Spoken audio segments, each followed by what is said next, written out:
Okay, here we are in Gibson Guitar Studios in London's West End. Now, it gives me the pleasure to be in the company of Dani Filth, lead singer of Cradle Of Filth, who on July the 10th had their new album, the 11th studio album I believe, Hammer of the Witches, which is out on New Club Blast, July the 10th. Hi Danny, how are you? I'm good, thank you. Actually, when you said that 11th studio album, I was convinced it was our 12th. Not before today, not right now, but yeah, with some other journalists, I said you're 11th. I said, no, I think it's the 12th. Well, you could say it's a 12th. You did sort of record an album at the beginning of your career, didn't you? Quite similar. Yeah, that's true. And there's been a couple of EPs which I think the record company deemed albums, so they could sell them for more. Anyway, just about the album. And it's a new record label and new musicians as well on this album. I think it's got about 2 new guys in the band. And that's right, yeah. And well, since the last one, I would say there was actually 3 because our keyboardist, she wasn't on the last record. She joined literally straight afterwards. So what have they brought to the band? A lot of twin guitar lead work, which was kind of missing for a little while from our repertoire.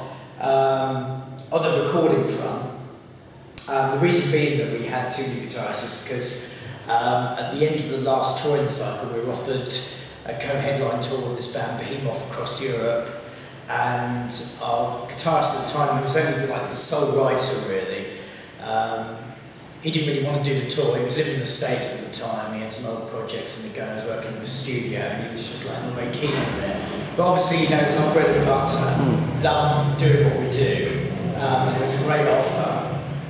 So we were forced to like get a replacement guitarist on the tour at least. And then closer to the tour, about a month before, our other guitarist, who was more of a live guitarist, he'd been suffering from quite a severe neck problem for like a few years. Too much headbanging. Pardon? Too much headbanging. Well, yeah, pretty much. And he had to have like quite a severe neck operation where they're going to move like all the gloopy bits out of his throat and then muck around with his spinal column, like putting in a disc or something. But okay, as I found out afterwards, because he came to the show, he went to he was literally on the operating table, he was on the gurney, and the doctor had decided, unbeknownst to him, that he was going to do some other operation, as in like fuse a couple of the bones rather than put this thing in there. And he was like, sod that. You know, I'm not having that, I want a headbang. Well, I want to actually move my head. So, yeah, because of that, we had to get two guitarists on the tour. And the live reviews were just great, you know, it was a real positive attitude in the band, everybody was getting on famously, started writing material, and it just felt so comfortable that that's the way it went. Right. Is that like you relish the challenge of always working with you guys in the band? Well, not really, because I do relish the challenge, but I'd rather not have replacement people. But I think somebody told me in total we've had like 38 different members.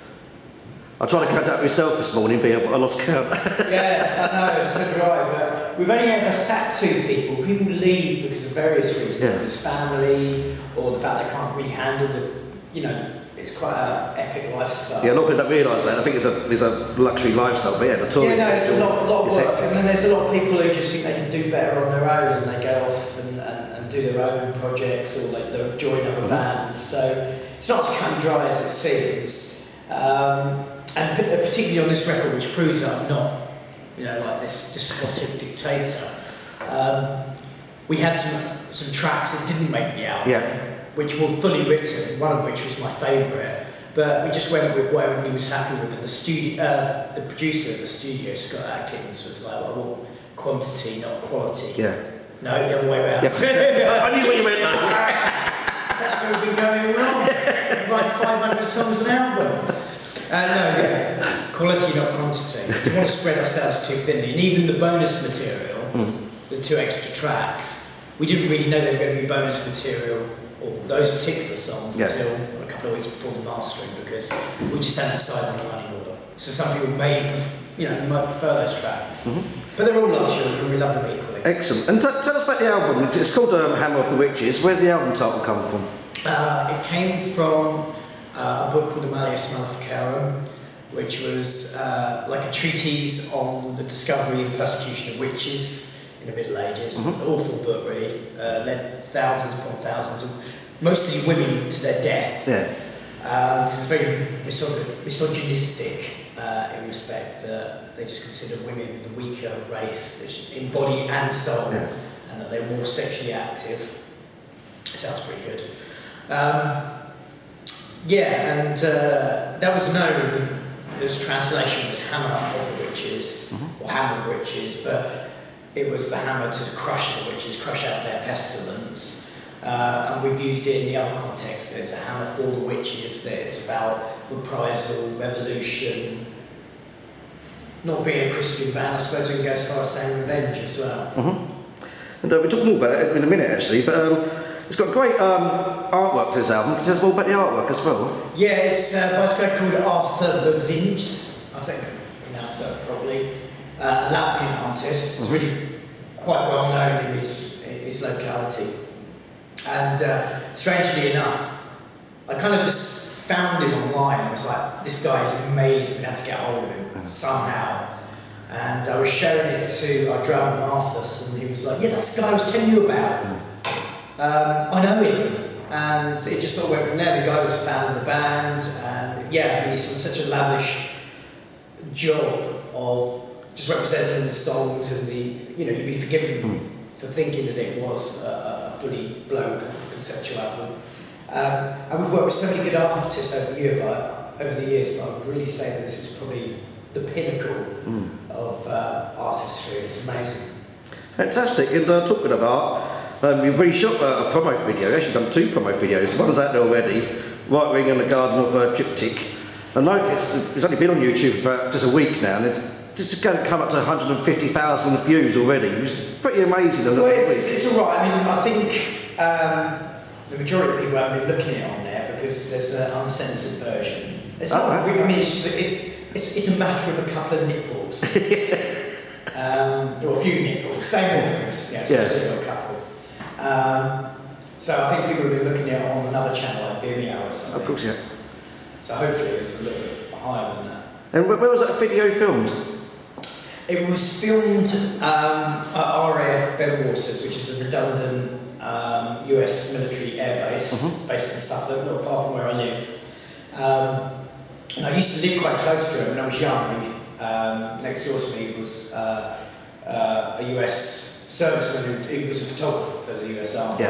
And he used to take us there with his daughters, and we used to sit in A-10 and tank busters. And it was really cool, you know. I mean, they used to bring all these like mad comics and American stuff you could never get, you know. And then later on, when I was like a teenager, sort of 18 or 19, a lot of the people who were stationed there, all the kids who were just coming over from the States, would come down to the local nightclub on a Monday night for the alternative night, and they'd bring all their music like Danzig and White Zombie and Revolving Cocks and Nine Inch Nails. And so the place held a bit of familiarity with me, but now it's completely sort of empty. And we filmed it in one of the hangars, which was a fighter jet engine test hangar.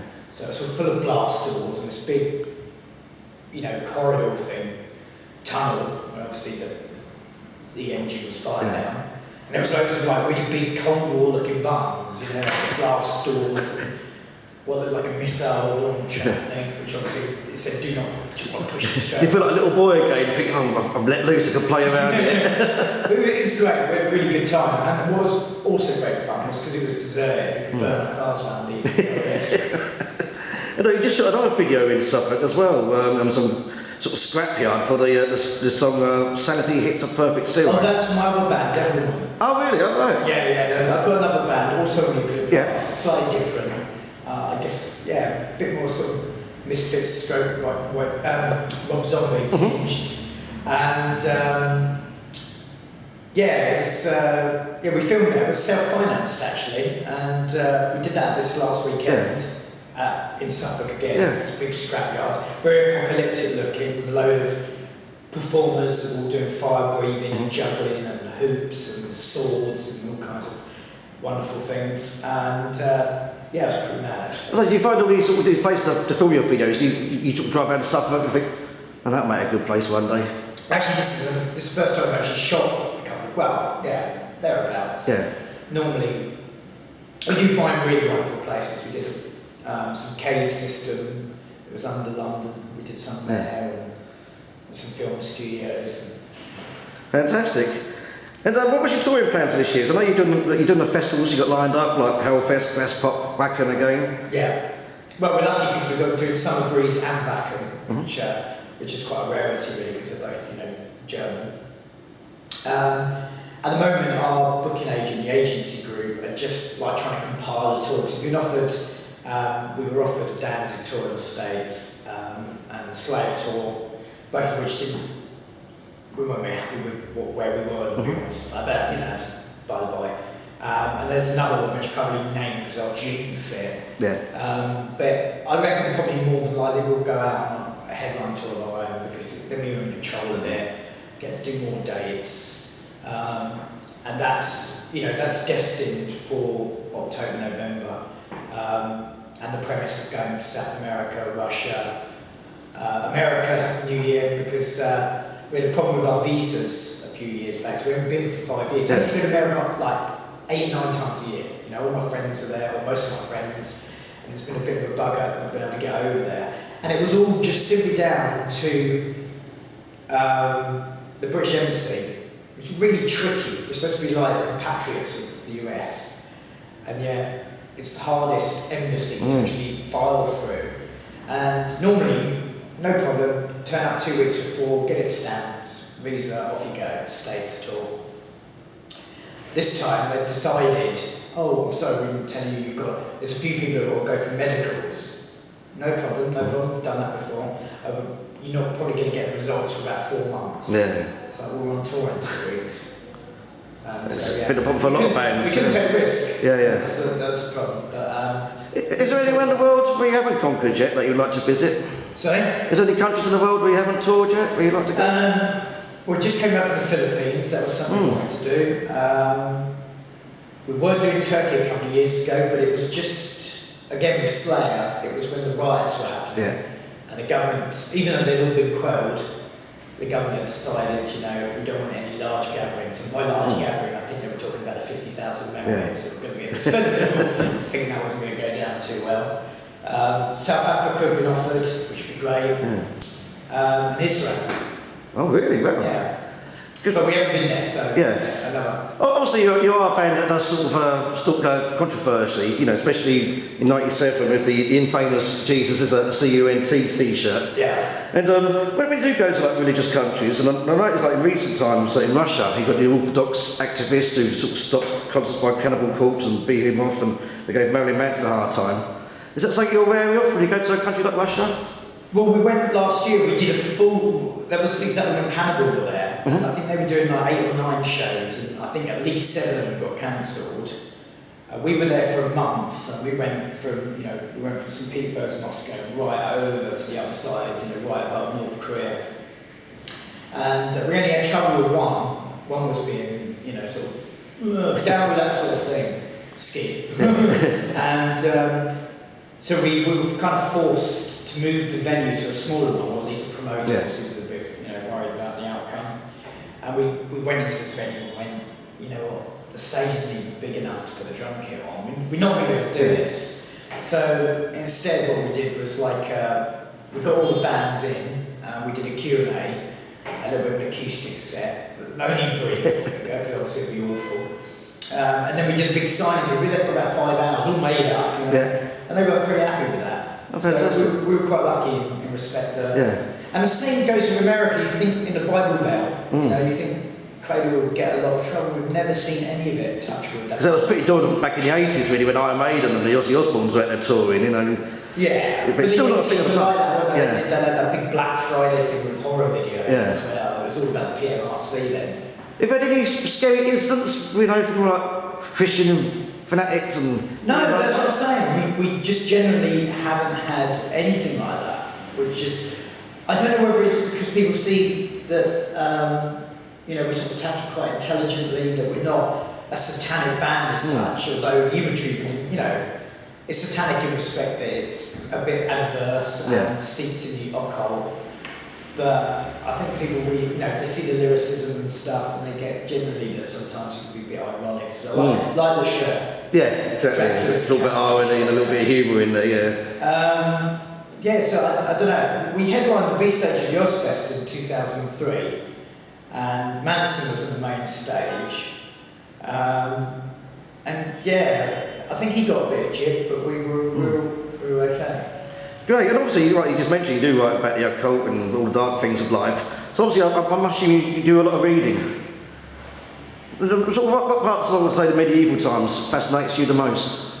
Well, I think it's like anything. If people go to, you know, they visit a castle or something like that, they get like that sort of feeling of nostalgia, reminiscing somehow. It's sort of unfounded, really, because obviously we're not alive back then, or were we? You know, I tried some of that regressive hypnosis once. Didn't do anything, absolutely nothing. But my friend, he was telling this elaborate story how he was like a serf on a battlefield. And I kind of believed it, because normally people go, oh, yeah, I was King George, you know, the second. Had a massive entourage, but yeah, I think it's. I mean, we draw parallels with today. I mean, there's a song on the album called "On the Christian Soldiers," which concerns itself with the Crusades. And although the Crusades have been hundreds and hundreds of years, you know, past, and you know, modern man's really technologically advanced. Put a man on the moon. We put a TV on your phone, on your, you know, on your wrist. Spiritually, we still haven't really moved on, to be fair, in my opinion. I mean, if you look at the current climate between East and West, Islam and Christianity, it's not that much difference from back then. That's right, as you read through your history books, and it's just... Yeah, so we draw parallels with it. It's just that, you know, Cradle of Filth have never been ones to, like, include spaceships and motor cars and phones in their lyricism. Yeah, fantastic. And I think it's 20 years since you released your debut album. I think next year you'd be on tour with this album, it'd be your 25th anniversary of Cradle of Filth. No. What we say is from our debut album, because it makes us feel younger. So that'll be in 2019. Yeah. So, okay, so 20th anniversary this year. Yeah, there you go. Now, did you ever envisage that back in '94 that you'd still be going? Well, I don't know, when you're a kid and you think that's what I want to do, you don't picture yourself with two fans and a dog. You picture yourself like on a big stage, you know, thousands upon thousands of people, and yeah, come on and what have you. We've been there and done that, and but even beside that point, I don't think I envisage, you know, being 40 and still doing it.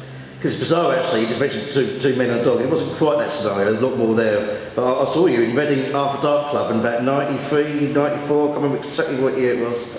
Yeah. And yeah, you know, it's a new thing for me. It's this sort of death metal band. You were screaming your vocals out, and when here we are 20 years later, and I know. I just lacking something else. This isn't going to be like one of those sort of premonition things. Well, I'm having the same conversation in 20 years' time. I'm 60. I mean, I'd love it if I was still doing it at 60. I'd be like, wow, okay, cool. Well, fine. I've got one of your favourite bands, Iron Maiden, and they still keep going and going and going. And are they 60? Not far off it, actually. You think how my brain is. Good news about Bruce, obviously. Of course, fantastic news, yeah. And is Iron Maiden your favourite bands? I know you've done like 2 Iron Maiden covers in your career. One of my favourite bands, yeah. Yeah, definitely. I think, you know, they're just... You know, people will say Priest or Maiden. I think our new album is very Priest, has you know, because of the twin guitars and the melodies, and the fact it's sort of celebration of heavy metal. Yeah. But I think Maiden were always, you know, my top flight band, just because I felt they had it all. Did you collect that memorabilia when you were younger? Well, as much as I could, yeah. I mean, I do have quite a bit of Maiden stuff, the rare box set, so it's only because people were giving to me. Yeah. I was quite lucky in that respect. I knew someone from Sanctuary. What was the first record you bought as a child? Funnily enough, well, after Ultravox, the collection, which was like my you know, kiddie phase, was actually Killers by Maiden. Oh, well, good choice. Fantastic. Well, Dani, it's been great talking to you. The album Hammer of the Witches, out on 10th of July, Nuclear Blast. Brilliant. And I look forward to seeing you out on the road. Yeah, cool, thank you. All the best. Cheers. It's been great talking to you. Cheers.